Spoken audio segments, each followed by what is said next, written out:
Teachers, parents, brothers and sisters in Christ. I'm, I'm here to speak to you for 5 to 10 minutes about today's reading, taken from Luke chapter 14, verses 7 to 11. Perhaps the most important verse of this reading is the verse number 11. തന്നെത്താൻ താഴ്ത്തുന്നവൻ ഉയർത്തപ്പെടും തന്നെത്താൻ ഉയർത്തുന്നവൻ താഴ്ത്തപ്പെടും. He who exalts himself will be humbled, while he who humbles himself will be lifted up. At a feast, if we take one of the best places, and by chance if someone more distinguished than us enters, then we will have to give up our seat, and we will have to take up a less important place. This reading talks about the importance of humility. Now, I want to convey my message through three examples from the Bible. Firstly, John the Baptist was the son of a priest. He was set apart for God right from birth. He never drank wine, and everyone knew him as a very holy man. He spent his entire life talking about the Messiah who would come and who would be holier than himself. Now at some point John realizes that this Messiah is a carpenter's son.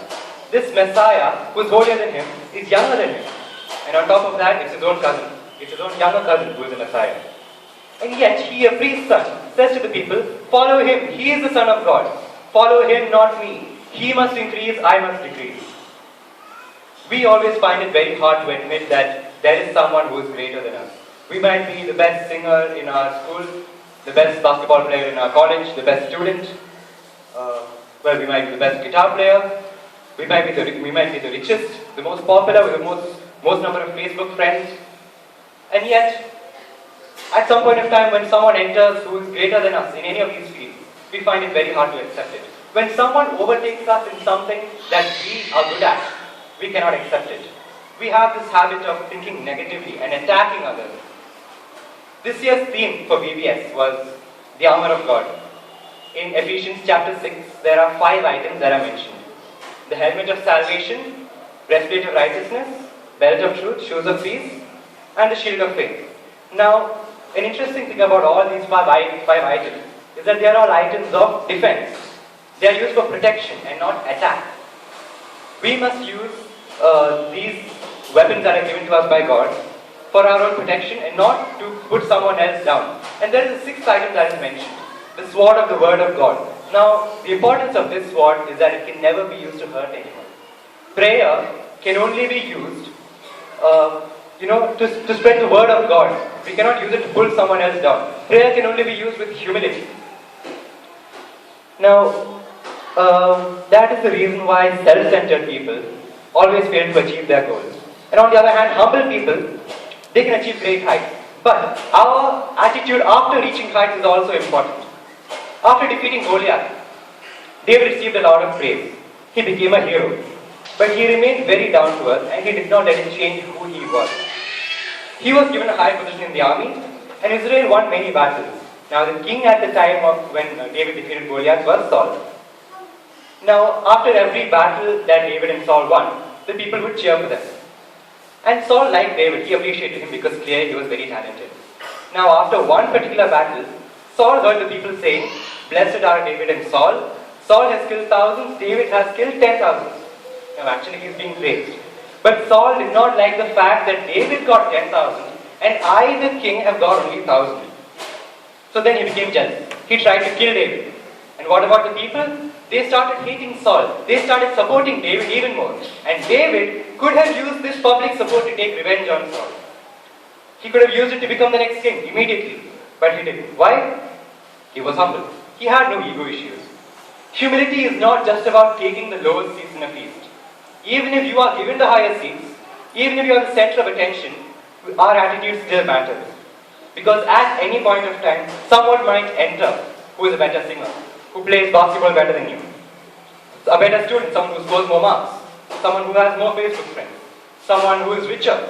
And then all the people who praise you will then turn away and they will turn to that person and you will be left with nothing. That is the thing about popularity and prestige. These are just fickle things, they never last. It is far more important to get appreciation in God's sight. In Proverbs chapter 27 verse 21, it is very poetically written. The crucible for silver, the furnace for gold. Man is tested by the praise he receives. വെള്ളിക്ക് പൊടുവും പൊന്നിന് മൂശയും ശോധന മനുഷ്യനോ അവന്റെ പ്രശംസ. Metallurgy is a branch of science that deals with purifying metals like gold and silver. If we take a piece of gold and we look at it, we can't make out whether it's pure or not. So what scientists do is that they put it in a furnace, they heat it, and they find at what temperature does it melt. And each metal has a particular melting point. And by comparison, we can find out whether the metal is pure or not, whether the gold is pure. Each of us has a limit. And when we are tested by God for our pride, then we mustn't turn out to be more than that limit. Neither must we have pulled ourselves below that limit. And never at any point of time must we think that since we are so close to God, we are going to make fewer mistakes than others. In fact, those who are closer to God will face stronger temptations. Let's take the example of Jesus. There are three kinds of temptations, and all three of these kinds of temptations start with the letter P. Jesus faced all of them. Physical needs, possession, power. Now, it's not the temptations themselves that is important over here. In the context of humility, it is the connection between these temptations. That link also starts with the letter P. Pride. Turning stone to bread to satisfy hunger, bowing to Satan to possess the world, and thirdly, showing off his abilities as Son of God. Now, about why is it related to pride? I am the Son of God, why must I simply starve myself? I am the Son of God, I deserve to rule the world. I am the Son of God, why not show everyone right now all the things that I can do? But Jesus never thought of it that way. Why? Because he was too humble for that. And he had a weapon against pride. It starts with the letter P. Prayer. Prayer is so important because we are normally tempted not through our weaknesses but through our strengths. We are tempted not through our weaknesses but through our strengths. There are so many people who we know who have been blessed with the ability to make music, but then they sing about the Antichrist. We know people like Richard Dawkins and so many others who've been blessed with brilliant minds, but then they use their intelligence to try and prove that there is no God. And there will always be such people. For example, in Luke chapter 4, it talks about how Jesus heals a demon-possessed man in a synagogue. Moral of the story is good wins over evil. But there is an even bigger message over here. A synagogue is a place where people come to worship God. They talk about God, they learn about God, they sing songs to glorify God. Now what is a demon doing in a synagogue? Then what is he trying to achieve? He has come there to pull others away from God. Because when we try to get closer to God, that is when there will be a force to stop us. And it will attack us through our pride. For another example, if we carefully read the books of Isaiah and Jeremiah, we see that there is a character who was closer to God than any human could ever hope to be. But then now he has turned out to be the Lord's biggest enemy. These two books talk about an angel who rebelled against God and tried to take the place of God. The theory goes that this angel was so proud that he tried to rule the world. And this angel is the one we now know as Satan. An angel who was created to glorify God is now the symbol for evil because he thought that he was equal to God. Pride. And if pride can grow in angels, then it shows how much more we need to be careful. We can clearly see the difference in attitude between Jesus and Satan. He who is proud will fall, he who is humble will rise. The fallen angel, the risen Son. If we want God to use us, then we need to be open to His commands as to what we should do, rather than trying to dictate to Him what He should do. Because when we resist leadership and try to do things our way, then we cannot see the obstacles that are in our path. It's called tunnel vision.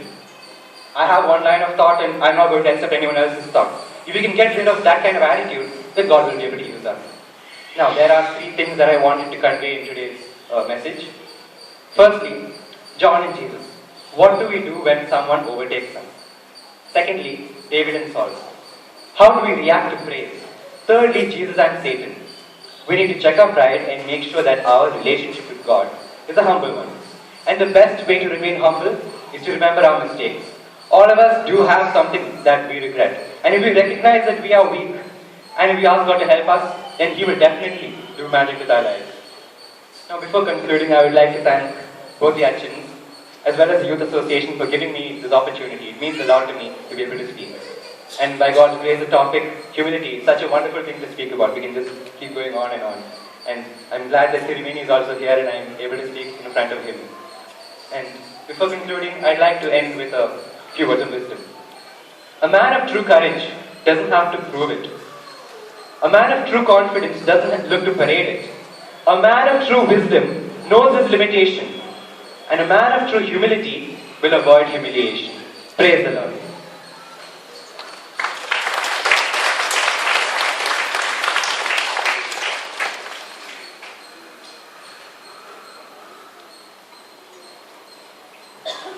നന്ദി Jacob. ഇതുപോലെ എല്ലാ മുതിർന്നവരുടെയും മറ്റുള്ളവരുടെയും പ്രോത്സാഹനത്തിൻ്റെ ഭാഗമായിട്ടാണ് youth ഇങ്ങനെയുള്ള ഇത് ചെയ്യുന്നത്. പള്ളിയിൽ പ്രസംഗമാണ്, അപ്പോൾ പ്രസംഗത്തിന് ശേഷം കൈയടിക്കുന്നത് ഒരുപക്ഷെ ഉചിതമല്ല. അതിനുശേഷം അദ്ദേഹത്തോട് പറഞ്ഞാൽ മതി. അദ്ദേഹത്തോടും അദ്ദേഹത്തിൻ്റെ കുടുംബാംഗങ്ങളോടും ഈ സമയത്ത് നന്ദി പറയുന്നു. യൂത്ത് അസോസിയേഷനോട് നന്ദി പറയുന്നു. ഇതുപോലെ എല്ലാ മൂന്നാമത്തെ ഞായറാഴ്ചയും